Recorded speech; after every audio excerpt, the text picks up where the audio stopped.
the big vote of confidence, considering we have not even entered actually summer proper. We're still in the early portions of spring, just about a month into the spring season altogether. So if that is what Gas Buddies Patrick DeHaan is predicting, that we may not have prices go above where they've already been at their peak for the entirety of the summer, that could be great news as we head into the peak travel and recreation season of the year here in Michigan.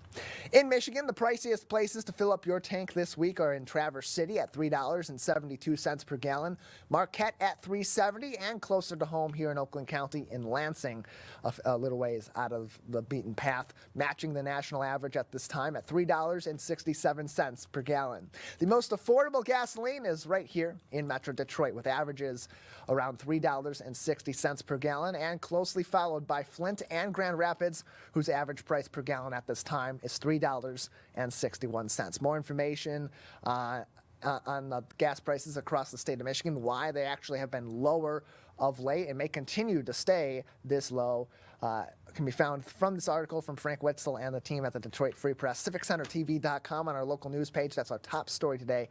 And click through and read more information on that story and others from Frank Witzel and the team from our friends at the Free Press. Also making headlines today on our local news page from the Detroit News' Sarah Rahal, Attorney General Dana Nessel is urging local communities to get their applications for a multi-million-dollar opioid settlement in as soon as possible, as the deadline is quickly approaching. Communities may be eligible for funds in a settlement with Teva Pharmaceuticals, Allergan Pharmaceuticals, as well as both CVS and Walmart pharmacies from a $446 million suit set to pay out over the next 13 years.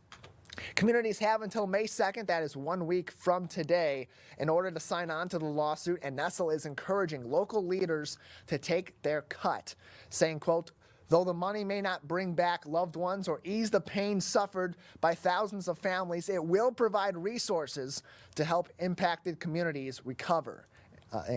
There is still time to register for funds, and I encourage every eligible municipality to do so, and closed quote.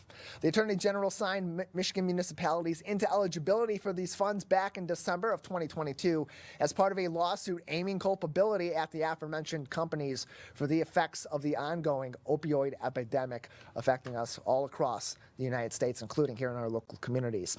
278 communities in Michigan are eligible for this fund per the settlement, including each one of our state's 83 counties. In addition, certain subdivisions are also eligible for funding on an individual level, and those are listed in this article in a supporting link. About midway down this article, if you click through to the page from the Detroit News, you will see a link that will list the communities that are eligible for this funding and can apply if they have not already before the May 2nd deadline. Again, 1 week left to apply for a portion of $446 million aimed at helping communities recover and continue to battle the ongoing opioid epidemic. Half of the settlement will go to the state of Michigan, while the other half of that $446 million for Michigan communities will be divided amongst the eligible communities. Already, Oakland County is set to receive a total of $18 million as a result of the lawsuit, and that money is going to go to helping victims of the opioid epidemic continue to recover, whether it be addiction services for their preventative efforts, more Narcan training, on naloxone training here in Oakland County and throughout our local area, in partnership with many of those local nonprofits that are already putting those efforts forward, and other services too that will help to battle the opioid epidemic, prevention tactics, mitigation tactics, and so on, that can be very expensive for our local communities, especially even our counties like Oakland County, to address, even with the partnerships that are already established in the community. And it gives those neighborhoods that are most affected by the opioid epidemic money themselves as well to allocate amongst that community to help those areas recover and return to some semblance of equilibrium. And as Attorney General Dana Nessel said, doesn't bring the people back that have been lost, doesn't ease the pain necessarily that's been felt as a result of battling this epidemic, but it's a step forward in helping these communities do their best to battle opioid addiction, to recover from opioid addiction's effects on the community, on these families in our local area. That's going to include efforts from Oakland County and may include efforts from your local communities as well. Plenty of more information from Sarah Rahal and the team at the Detroit News. I encourage you to read this article and get some more information, including ways that maybe your neighborhood, your subdivision might be able to tap into some of these funds, and if they're eligible, how you can apply before that May 2nd deadline in order to get onto this lawsuit, and of course ways that you can get in contact too with the Attorney General's office if you have further questions on eligibility or ways to get in to receive these funds in this $446 million settlement with several different pharmaceutical and pharmaceutical companies, as well as both CVS and Walmart pharmacies. Additionally, making headlines today on our local news page from Isabel Lohman at Bridge, Michigan. Some good news from our community colleges, as community colleges across our local area are getting a nice boost from the philanthropic efforts of the Ballmer Group and the Ralph C. Wilson Jr. Foundation, who announced on Monday that they will invest in the Detroit Drives Community Colleges Collaborative alongside the Detroit Regional Chamber over the next 3 years. It's also known as D3C3. The collaborative is centered on 3 goals. One, increasing enrollment and completion rates, so not only getting more students to be able to attend a community college to get a 2-year degree or to pursue the early portions of their 4-year degree, but also to ensure that more of those students complete those 2-year degrees or complete their move from a community college onto a 4-year college or university. That's the first goal of this. The second goal, increase the ability of access to college-level courses for high school students. Really interesting, and you'll see this on civiccentertv.com just a little bit after our show ends today. Last night at the West Bloomfield School District Board of Education meeting, there was a great presentation made by Morrison Borders, who is the head of school at Oakland Early College. That's one of those programs that something like this may be aiming to put in place in other communities, not necessarily here in Oakland County and in our community where there are some of these programs already in place, maybe adding on to them, not necessarily adding them all together as I mentioned, they are in place. But Oakland Early College is one of those sort of programs that gives high schoolers access to community college courses even after they've graduated high school and before they are going to pursue a college degree. They can kind of continue on in what is known as 13th grade. By taking college-level courses and other competency courses to continue their education in their hometown before they move on to either a skilled trade or into the workforce or even to a 4-year college and university. And those partnerships go far. Those opportunities can go far for these students and really help boost their education and their career prospects. Not everyone at 18 years old knows exactly what they want to do with their career or how they're going to get from point A to point Z. Other considerations are certainly financial considerations for 4-year degrees, taking care of some of that coursework while you're in high school or even immediately after high school, and starting off at a community college can be a huge factor in getting through a 4-year degree in as little time as possible, maybe even avoiding all 4 years of paying tuition and room and board and so on at a university, which we all know nowadays is incredibly expensive. That's what these sort of programs are aimed towards. So that's the second goal. The third goal is building partnerships with employers for talent development, skills training, and perhaps even jobs, helping those that are going to a 2-year community college program or going into a trade or a skilled trade program that also tends to be featured at some of these community colleges as well, including Oakland Community College, helping them get connections in that industry with local companies that are looking to build their base of talent and help train the next generation of workers in those industries. So not only are they prepared to have great careers, but also these companies are preparing themselves to have a bright future with great young talent that are going to want to stay in our local area, which of course boosts our economy. So a 3-pronged effort by this collaborative that's set to really have a big impact in our local community, and that philanthropic effort from the Ralph C. Wilson Jr. Foundation and the Ballmer Group going to go a long way in helping these community colleges complete that goal. 7 community colleges in our local area here in southeastern Michigan are set to receive funding as part of the program through the Detroit Regional Chamber. Those community colleges are Henry Ford Community College, Macomb Community College, Monroe County Community College, Schoolcraft, Washtenaw Community College, Wayne County Community College District, and of course Oakland Community College also signed on to be part of the Detroit Drives Degrees Community College Collaborative, or D3C3. D3C3.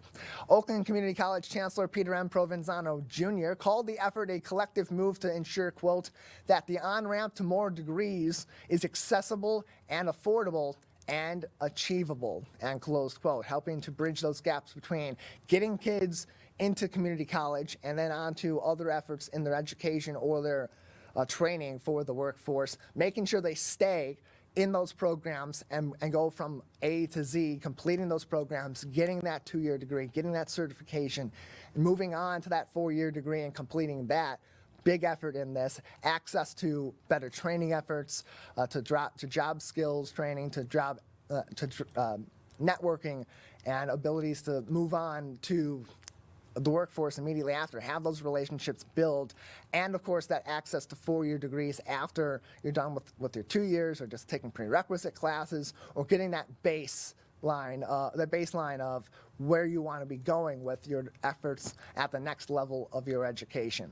The effort comes as a nice addition to recent legislative efforts as well, including a new scholarship program set to help the class of 2023 attend community college, skills training, or a public or nonprofit college as well. So really great news from our community colleges. We're going to be joining this effort in partnership through this Detroit Regional Chamber program over the next 3 years. So presumably class of 23, 24, and 25 going to have an immense impact on those classes graduating high school and moving on to further education or getting themselves ready for the workforce over the next 3 years. And on top of that, that funding also helps to build that base at these community colleges and those partnerships that will be long lasting. Doesn't necessarily mean that after 3 years, those relationships that Henry Ford Community College or Oakland Community College or Schoolcraft or the Wayne County Community College District and so on and so forth may have formed with these local companies for jobs and skills training. It may just provide that base, and then 3 years go by, the program's expired, everybody's moved on, but those relationships are still there. That dynamic is still there, and the jobs training, the skills training, at least the networking is in place for those that are pursuing these degrees to still have those opportunities even when they stay home and attend a community college, and not necessarily limit those opportunities and that networking to those that attend a 4-year college or university. Great news. Finally, making headlines today on our local news page on civiccentertv.com from Ann Runkle at the Oakland Press. Last week, an absolutely awful crash in West Bloomfield is now suspected to potentially involve alcohol. Last week, Thursday, a 29-year-old Detroit woman was driving north on Orchard Lake Road in West Bloomfield when she lost control at about 3 p.m., leading her to crash in a rollover accident. The woman is now in critical condition, or she went into critical condition following the crash. The driver struck a tree during the incident and rolled over onto the side of the road, that according to a report from Deputy Police Chief Kurt Lawson from the West Bloomfield Police Department and a statement to Ann Runkle from the Oakland Press. Police in West Bloomfield are awaiting test results to determine if the driver was potentially under the influence of alcohol at the time of the accident, which may result, of course, in drunk driving charges. An investigation is ongoing at this time, and further details were not provided or updates on the situation, particularly the woman's condition in the hospital by the West Bloomfield Police Department. Those were not provided to Ann Runkle on Monday, as she was pursuing more of this information. But a good article to read to get updates on this situation, to figure out what happened last week and where we're at in terms of learning about that accident that had an impact on traffic at a very big point of traffic in West Bloomfield. Orchard Lake and Maple Road was where this occurred. I was actually out on the road in West Bloomfield on a production for Civic Center TV as we were producing some municipal meeting coverage here. And as I was approaching Walnut Lake and Orchard Lake Road, I pulled over several times in just that maybe half-mile, quarter-mile stretch between here at Green Media Center and the light at Orchard Lake and Walnut Lake Road, as one cop came by and had their sirens on, so I pulled over. Another police officer then, shortly after, I went maybe 30 yards up the road, and another police officer had their sirens on. I pulled over again, got toward the turn lane, pulled over a third time, got into the turn lane, and 2 or 3 more police vehicles had gone by, all turning right onto Orchard Lake Road, presumably heading toward the crash site at Orchard Lake and Maple Road. And then even after I made the left-hand turn onto Orchard Lake Road north of Walnut Lake, another officer I saw in my rearview mirror, again, sirens on, turning right onto Orchard Lake Road, heading toward Maple Road. So that's how you know. You see that many police vehicles moving by at one time. Something big is happening that they are pursuing. And in that case, unfortunately, it was that car accident. If you are signed up for Nixle, which provides free alerts in your local area, or you can sign up for other local areas as well. You can get alerts on what is going on in sort of these situations. If they're closing down roads, if there's a hazard potentially on the roads, they'll provide those notifications. I got a notification about 30 minutes after I had made that left-hand turn that there was a major accident at Orchard Lake Road and Maple Road in West Bloomfield, and of course now we know exactly what that crash was. And we saw some images last week, Friday, after the crash occurred on that Thursday on the Splash Live. You can see those images and get a little bit more of the initial information we had on that day from Dave Scott and the Splash Live by visiting civiccentertv.com and going through our on-demand page. That would have been last week, Friday, when that had occurred. April 21st would have been when we had that information on the Splash Live. The crash, of course, occurring on April 20th, last week, Thursday, at about 3 p.m. All that information from this article you can read from Ann Runkle and the team at the Oakland Press, as well as all of our other stories making headlines today on CivicCenterTV.com's local news page. In addition, at the top of the page, we have direct links to COVID-19 and other public health information from the Centers for Disease Control and Prevention, the Michigan Department of Health and Human Services, as well as the Oakland County Health Division. The show is built out of the COVID-19 pandemic. Of course, things have changed. COVID-19 isn't necessarily the top concern in our local area or across the state of Michigan and the country anymore, even on the public health front. But there's always a lot of great information on those pages from those resources to keep up to date on diseases that may be spreading just here in Oakland County or in the state of Michigan, on other public health hazards that you should be aware of in our local area and across the board here in the state of Michigan and the U.S. So that's why we maintain those resources at the top of our page on our local news page, CivicCenterTV.com. Go ahead and check that out and stay up to date on all the top stories in our local area each and every day. We update that page just before we go live at 10 a.m. each and every weekday, and we will clear it before the next week over so that all you're seeing on our local news page every week are those top stories from the 5 days of the week that are making headlines every single day. Keeps you up to date, keeps you knowing what you need to be looking out for, and provides all those resources kind of in one set spot. It's a one-stop shop for all the information you need to know each and every day. We encourage you to click through those articles, read them in full, read the supporting materials, and if you have the means to do so, we would also encourage you to subscribe to those publications and support that kind of great journalism that is going on all across our communities here in Oakland County, in southeastern Michigan, and across the state. We have a great show ahead on today's edition of the Megacast. Stay tuned after the break. Cooking is one activity that's, of course, for nourishment and can be a fun way to bring friends and family together. But if you're not careful, you may also be inviting neurovirus to the party. Amanda Smith from the MRLA joins us next to explain how the Michigan Restaurant and Lodging Association is battling neurovirus one kitchen at a time. Stay tuned. This is the Megacast. It's that time of year, Lakers. Gather around to honor our community's volunteers at the 51st Annual Michigan Week Awards.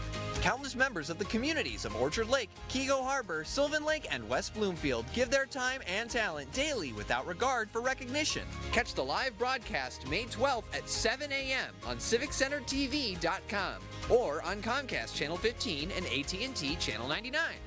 This community update from Civic Center TV and 89.3 Lakes FM. There are many different kinds of noses. Our noses can sniff out all kinds of things. Good things and bad things. Your nose knows if those sniffles are just a cold, allergies, or COVID-19. So swab it. Test it. It's good to know.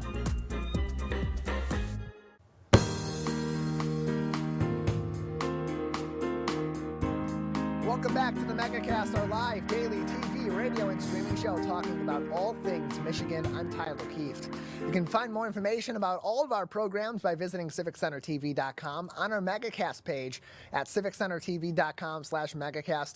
You'll find everything you need to know about our show, including all of our partnering stations all across Oakland County, including in your hometown. I'm talking about you, Lake Orion and Orion Township on ONTV, Waterford on the Media Network of Waterford, and in the Birmingham Bloomfield area on TV and on radio. On the TV side, it's Birmingham Area Municipal Access, joining us live to tape Monday through Friday for the Megacast, and on the radio live every day, 10 a.m. to 11 a.m. Monday through Friday on 88.1 The Biff. All of their original programming you can find by clicking through on civiccentertv.com/Megacast. Links to every single one of those stations across Oakland County, as well as Michigan programming for Michiganders by Michiganders from My Michigan TV. Joining us now on the program is Amanda Smith, the Vice President of the Michigan Restaurant and Lodging Association, who's doing their part to help prevent the spread of foodborne illnesses and other viruses that may be spread through your kitchen each and every day by teaching you how to keep your kitchen clean and prevent the spread of diseases through food. Amanda, thank you so much for being with us today. Thank you for having me. I'm so excited I can help gross everybody out this morning. That's what we try to do here on the Megacast. We are the grossest show on television from 10 a.m. to 11 in the state of Michigan. But for good reason. For good reason today, Amanda, because this gross topic of conversation is also a critical conversation for public health in your own home, as we always know that when we're cooking food, especially when we're using raw meat, that there are certain precautions we want to take to prevent spread of certain bacteria or other pathogens that may just be latent on the food that we're cooking or on the materials that we're using. But in particular, one of those problem viruses or pathogens currently is neurovirus. And that's where the Michigan Restaurant and Lodging Association is coming in to help certain institutions in Michigan prevent the spread of that. How are you doing so? Absolutely. So what we've built here is a norovirus cleanup kit. And now anytime we have a vomit situation in a establishment, it is 100% disposable kit. So it fits nicely in this little box, and this box becomes your dustpan, and 100% of the materials inside of here are going to leave us in this handy dandy trash bag.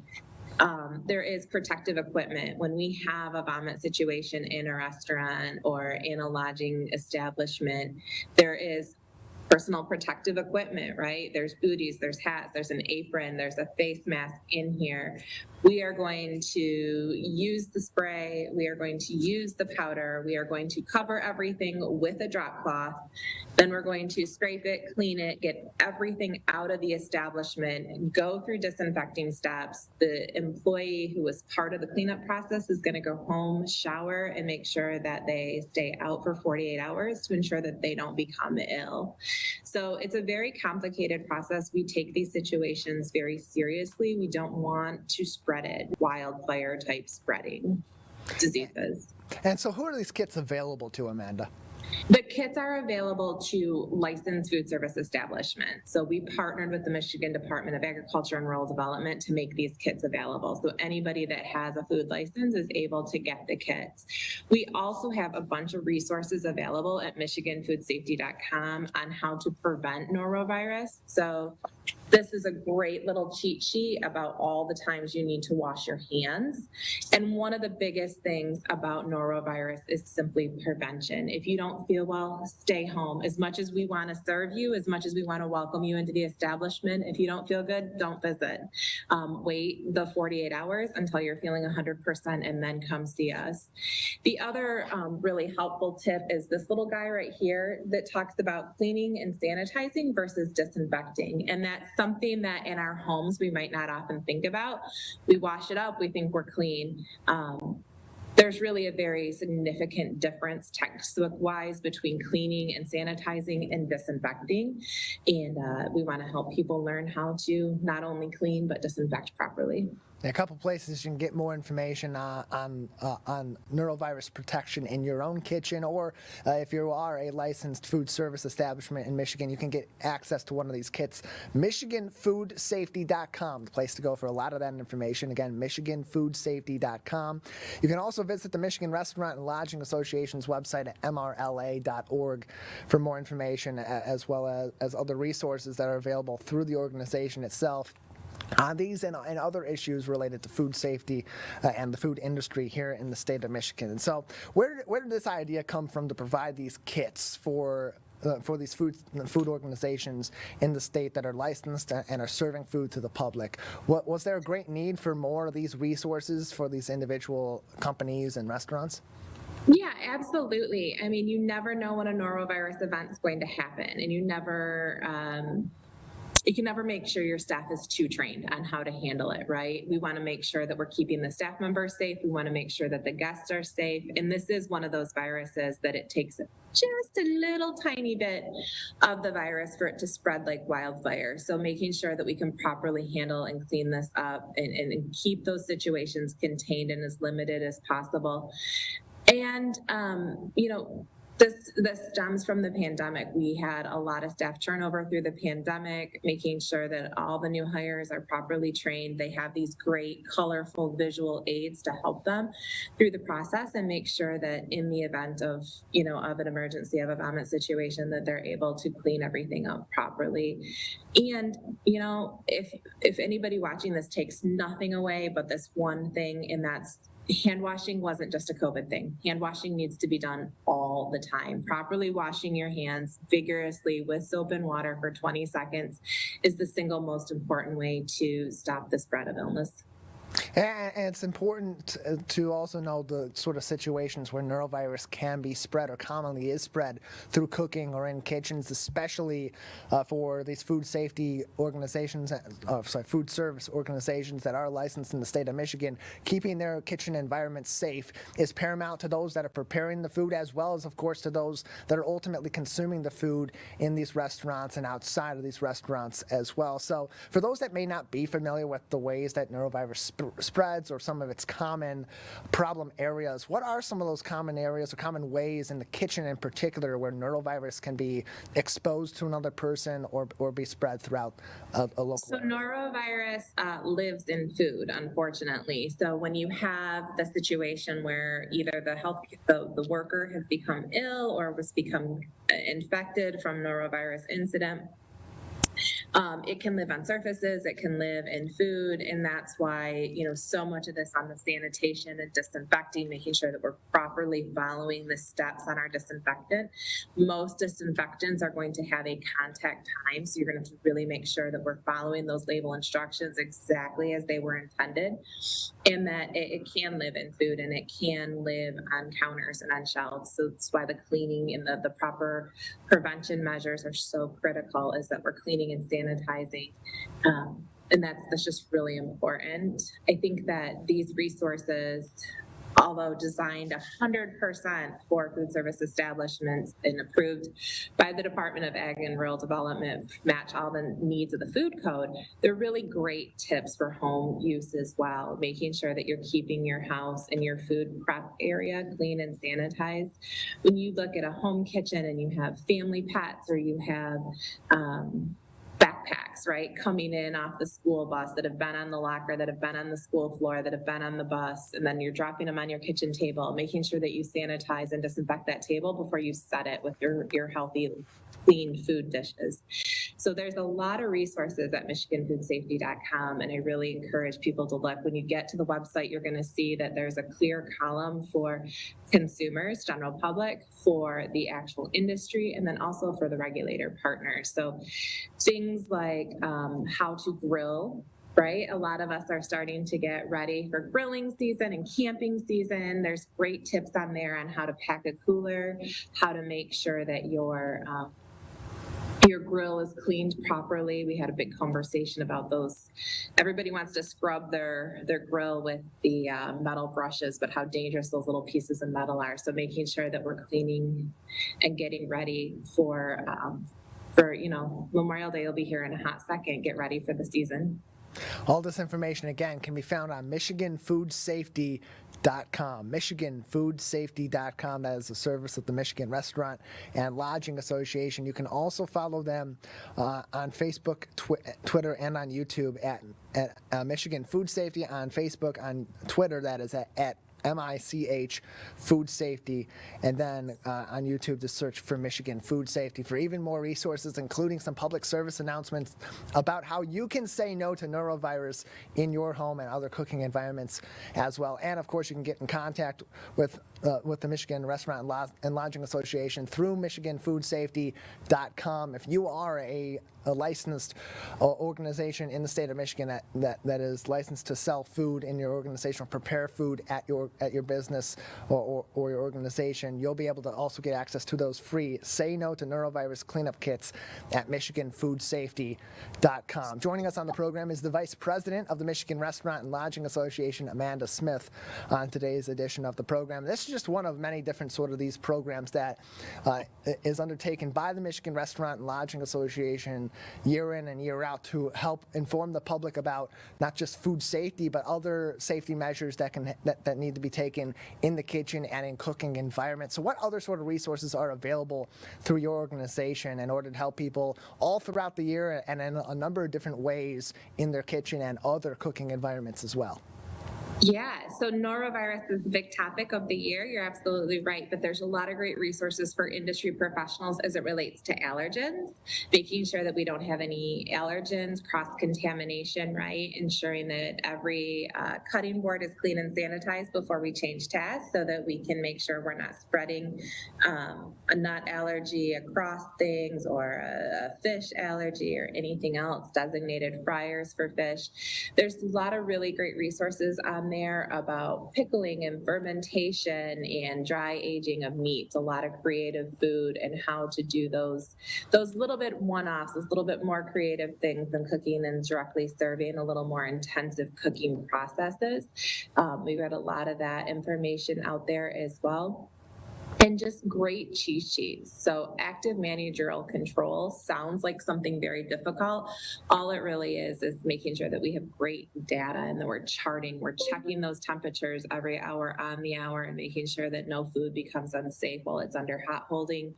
These are all the ways that food becomes unsafe. There's great cheat sheets that you can print out on temperatures. You know, every time you're grilling that chicken, is it 150, 140? What's that number? It's 165. Chicken is always cooked to 165. So there's some great charts in there that can be printed out and referenced as well to ensure that people have the information at their fingertips. More information on MichiganFoodSafety.com. MichiganFoodSafety.com. That's also a place to go to get in contact with the Michigan Restaurant and Lodging Association.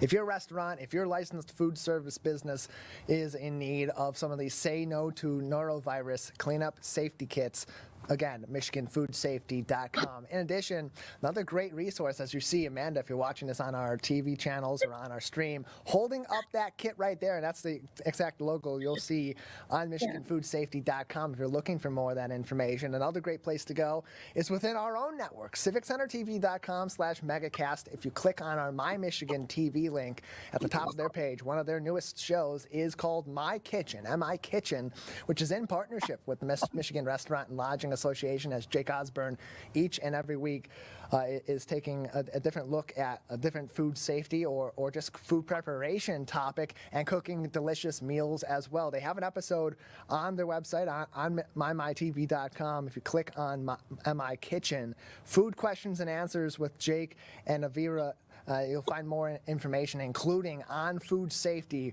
right there in a very entertaining episode that's less than 10 minutes. That's all it really takes, just a few minutes on any of these resources to find more information. And Amanda, those few minutes can be critical in preventing a number of different diseases that can be spread or illnesses that can be spread. And, you know, food poisoning's no joke.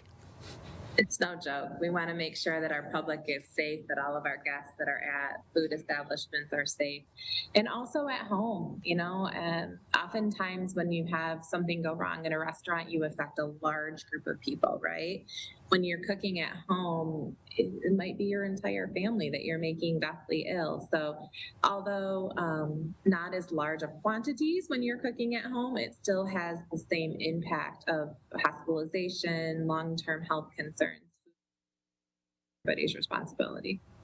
Again, more information can be found on MichiganFoodSafety.com, a service of the Michigan Restaurant and Lodging Association. Joining us on the program today is Amanda Smith, the Vice President of the Michigan Restaurant and Lodging Association. For those food service organizations that are licensed in the state of Michigan and are interested in some of your Say No to Norovirus cleanup kits, how many are available at this time for those that may be interested? They should get a hold of us soon. So we started with over 1,000 of these kits when we started handing them out, and people have just absolutely loved them. They're nice. They're a small contained package. It's easy to keep on the shelf until such time that they are needed. So I think we're down to just about 300 of them. So we've had a lot of really great feedback on the kits. We've had a lot of people interested in making sure that they have them on the shelf. So yeah, they can get a hold of us through the website, as you listed, MichiganFoodSafety.com, or they can call us. It's an 800 number. It's 1-800-968-9668. And we really want to make sure that everybody has access to these preventative measures and then the cleanup kits as well.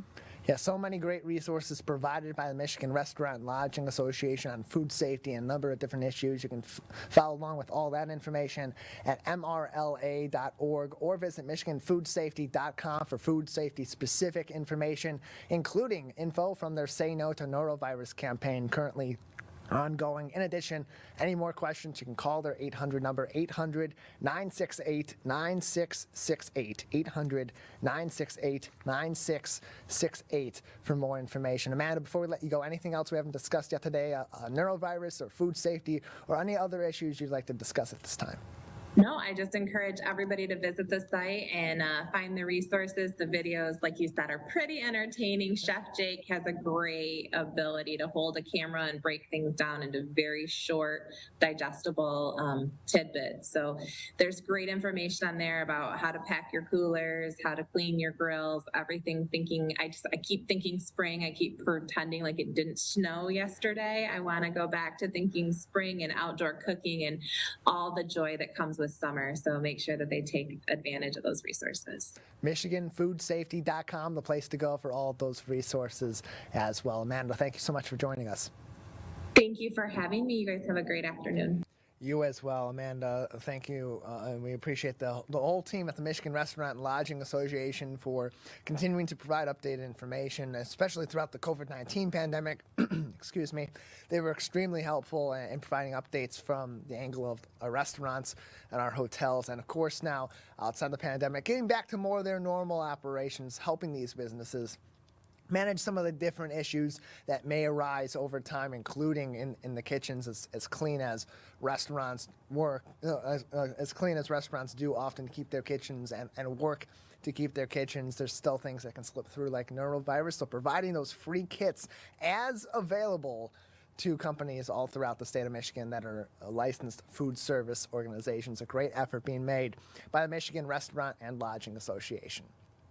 We'll take a break here on the Megacast. On the other side, one of over 340 charities and nonprofits supported on the Shared Detroit platform. Stay tuned. This is the Megacast. Can I ask you a question? Why do you want to get the COVID-19 vaccine? I don't like getting sick. The virus will die. It will be easy to not catch it. Keep my family safe and keep playing soccer. Because I love being vaccinated. What's your hope for everyone? I hope everybody gets the vaccine to keep safe and strong. Be like happy, having fun everywhere. Everyone stay safe and hope you get the vaccine.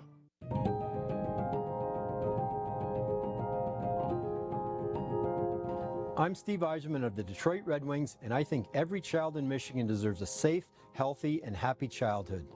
Can we build a state where Children Trust Michigan isn't just a name, but something our kids believe? Please support Children Trust Michigan as the voice for children and families by visiting the website to learn more.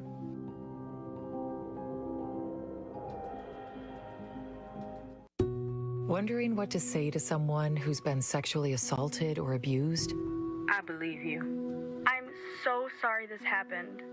It's not your fault. Confidential and anonymous help is available at the Michigan Sexual Assault Hotline. Connect with us 24/7. Call 855-VOICES-4 or text 1-866-238-1454 for help. Learn more at michigan.gov/voices4.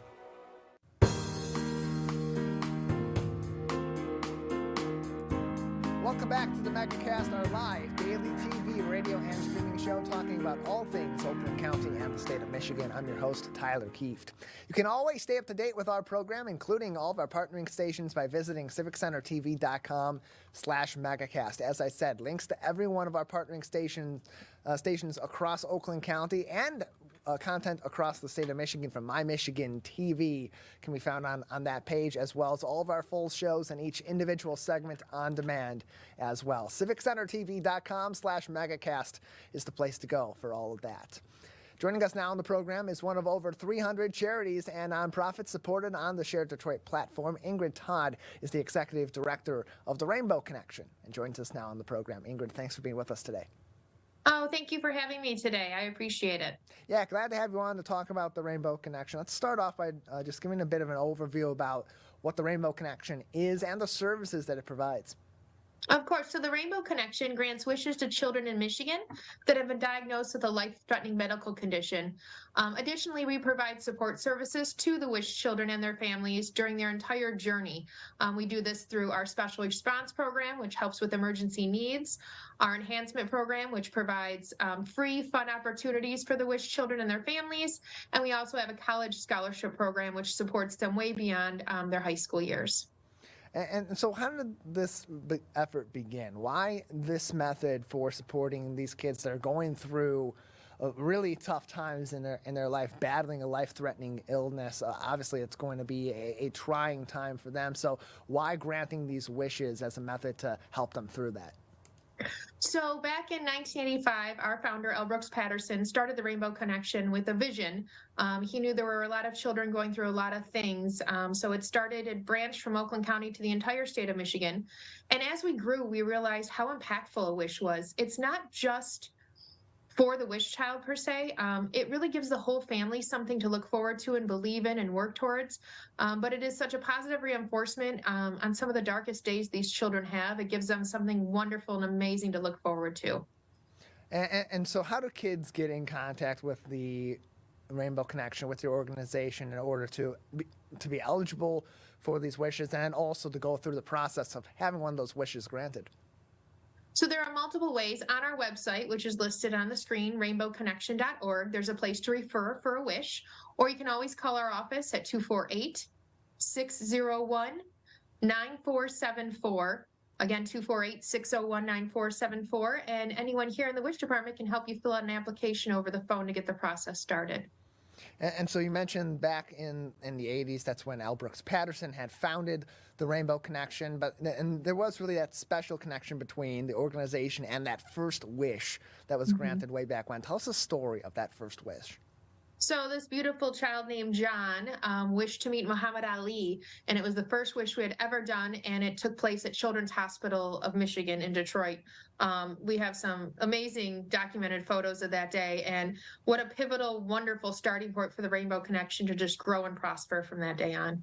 And so there's so many different wishes that have been granted in the time since then, and so many different ways that these wishes have impacted these individual kids and their families. Can you speak to that and how far these efforts really do go to help these kids especially, but also their families through a really tough time like this? For sure. So when the wish children come to us, they get to decide if they want to go somewhere, meet someone, or receive something. So we filter to those three categories, and then we make it very special to each individual child. One of our biggest wishes is to go to Disney World with their family, and we do so with a partner called Give Kids the World in Orlando. And every wish is just so special. We just make sure it's catered to the wish child in every possible aspect that they have, and every dream that they want to happen. We try our best to make that happen as well. And as I mentioned previously, the wish includes the wish child and the parents and the siblings that reside in the home. So it's just a special time for all of them to create memories together that last a lifetime. What have been some of the most memorable wishes that you've been a part of helping these kids, helping grant for these kids and their families? So one of the most memorable, we had a young man meet President George Bush at the White House, and that was spectacular. The celebrity wishes are always exciting and amazing. We've also had an amazing night where a young girl got to play checkers with Anna and Elsa, near the castle at Disney. And onward and upward, every single wish that comes our way, we do everything we can to make it happen. More information can be found on their website, rainbowconnection.org. That's rainbowconnection.org. Or you can find more information as well on sharedetroit.org, where you go to their Find a Nonprofit section. You'll search Rainbow Connection and be able to learn more information about how to get in contact with Rainbow Connection, some of their needs as an organization, including volunteer times and opportunities and other items that may help support their efforts along the way. Both the Rainbow Connection and over 340 other charities and nonprofits, all listed through Share Detroit on sharedetroit.org. Joining us on the program is the executive director of the Rainbow Connection, Ingrid Todt, with us on the program. And in addition to granting these wishes, that's of course the big effort of your organization, but an equally important effort is helping the families cope with having a child facing a life-threatening illness as they're going through these experiences. So what sort of services in that regard are you providing to the families? So we pride ourselves on the fact that we have wish coordinators for each family, and those are paid staff employees at the Rainbow Connection. And those staff members are available to the wish families 24 hours a day. They have direct contact to our cell phones to support them any way they need, especially during their wish. But there are lots of times after the wish that they still need support. We are always here to make that happen for them. RainbowConnection.org is the website for more information. And what are some of those additional services that you do provide to these families if they do call a wish coordinator in any time of the day and they're in need of something? What are some of those common needs that are being provided by your organization?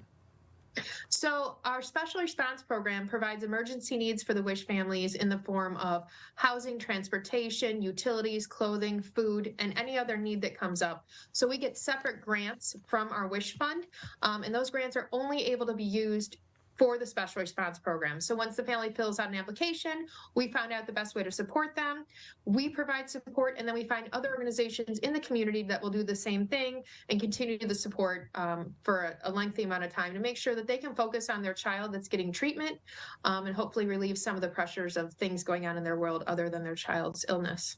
The great thing about getting involved with nonprofits is there's so much opportunity to help a lot of people in a number of different ways in our local area. Some of them are your neighbors, some of them are from communities nearby, and some of them are people you otherwise would never have even crossed paths with altogether. So for those in the community that are listening to this, that are watching this, and want to get involved with the Rainbow Connection, what are some ways they can get involved? So there's lots of ways. We ask you, one, please share the mission of the Rainbow Connection. We pride ourselves on not spending all of our money on marketing, so we're kind of the best kept secret in Michigan. But we're here. We have no waiting list for our wish children. So please share the mission of the Rainbow Connection. Additionally, go to our website, maybe volunteer, call us, take a tour of the office to learn more. We'd love to host you here. Attend one of our events and learn a little bit more. Share this information with your boss, your business, your partners, your friends. Just learn more about us, and then honestly just share what the Rainbow Connection does for children in the community. Again, you can learn more information, including ways you can get involved, by visiting their website at rainbowconnection.org. That is rainbowconnection.org for more information. They can also be reached by telephone at 248-601-9474, 248-601-9474 for more information. You mentioned volunteer opportunities. What sort of volunteer opportunities are available if people want to give their time to the Rainbow Connection? So we have a large array of different volunteer opportunities for, making cards in the office for the wish children, to helping with happy packs in the office, to doing outside work. We have a special project this summer, building a shed, cleaning up leaves, maintaining the yard. You name it, we always need help, especially at our events. We have 4 signature events each year, and sometimes at the Wish Family Holiday Party, picnic, or any of those opportunities. So all year long, we have so many opportunities for so many different volunteers. More information can be found on their website at rainbowconnection.org or on sharedetroit.org. Click on their Find a Nonprofit find a nonprofit page on their homepage and search Rainbow Connection for all that information as well. Ways to get in contact with them, opportunity for volunteerism that are available now and into the future, and other ways you can help the Rainbow Connection and over 340 other charities and nonprofits all across our local area. Ingrid Todt joins us on today's edition of the Megacast, the executive director of the Rainbow Connection. An exciting event coming up in May, Saturday, May 13th at the MGM Grand in Detroit, the 9th annual Dreammakers Ball. Tell us about this event and how people can participate. They'd like to enjoy a fun night at the MGM Grand. Absolutely. So this is our 9th annual Dreammakers Ball. It is our big black tie gala. It is our biggest fundraiser of the year, so we work very hard for this night. And as you mentioned, it is May 13th at the MGM Grand. You can go to our website to learn more details, but basically it's just a night to have fun, enjoy dinner, drinks, entertainment. We'll have a wish child named Hazel there. We have a live auction. We have a silent auction. Just a beautiful night to spend in Detroit at the MGM. There are hotel spaces available. The casino will be available afterwards. So I encourage you, go to our website, check out Dreammakers Ball, and come on down and join us at the MGM Grand. And these fundraisers, they play a big part in helping to provide all these different wishes to these kids and those services as well, paying the staff at the organization. And so attending an event like this is a lot of fun, but it also goes a long way in helping the Rainbow Connection do what it does on a day-to-day basis. So just how helpful are these fundraisers if people attend? Just how far does it go? Simply attending an event like this and paying for a ticket can really help a lot of people. Absolutely. Without these 4 signature events that we do in-house on our own, we would not be able to grant the wishes we do. We work very hard all year to make these events successful as possible, but they're not successful unless we have the attendees. So we're really hoping you can think about attending. We would love to have your support there. All of these allow us to grant wishes and allow us not to have a waiting list. So I encourage you, please take a moment, check out the website. If the Dreammakers Ball isn't the one for you, maybe the Dobson Golf Outing, maybe Detroit Uncorked in September, or maybe Celebration of Dreams in November. We invite you, please come learn more, be a part of the Rainbow Connection.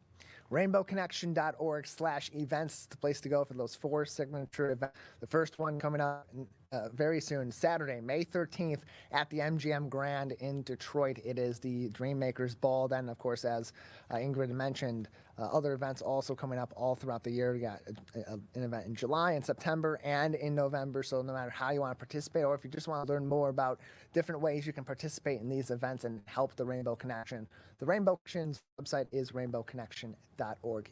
Ingrid Todt, the executive director of the organization, is joining us on today's edition of the Megacast. A couple more minutes left, Ingrid, before we'll need to wrap things up for today. Anything else that we should know at this time about the Rainbow Connection that we haven't discussed? Other things to keep an eye out for from your organization in the near future? So, of course, we are very excited to share that for the 10th consecutive year, we have the highest rating at Charity Navigator. And that means that only 3% of the nonprofits in the United States hit that rating. We are very fiscally responsible. Over 85 cents of every dollar raised goes directly to our WISH program. And so we're very proud of that. We always like to maintain that status. We feel very fortunate to receive donations and want to make sure they are spent very wisely. Again, we are in Rochester, our main office, and we encourage you, please stop by, call us, have a phone call, have a coffee, learn more about Rainbow Connection, share the information, and help us grant wishes to some very special children in Michigan. We are celebrating over 4,000 wishes that we granted so far. Since 1985, and that number continues to skyrocket every single day. So with your help, we can continue to make those wishes happen. 248-601-9474 is their phone number, 248-601-9474. To make that call, inquire about more information, ways you can get involved and help these kids right here in our local area. Ingrid, thank you so much for joining us today. Oh, thank you so much for having me, and I hope you have a wonderful week.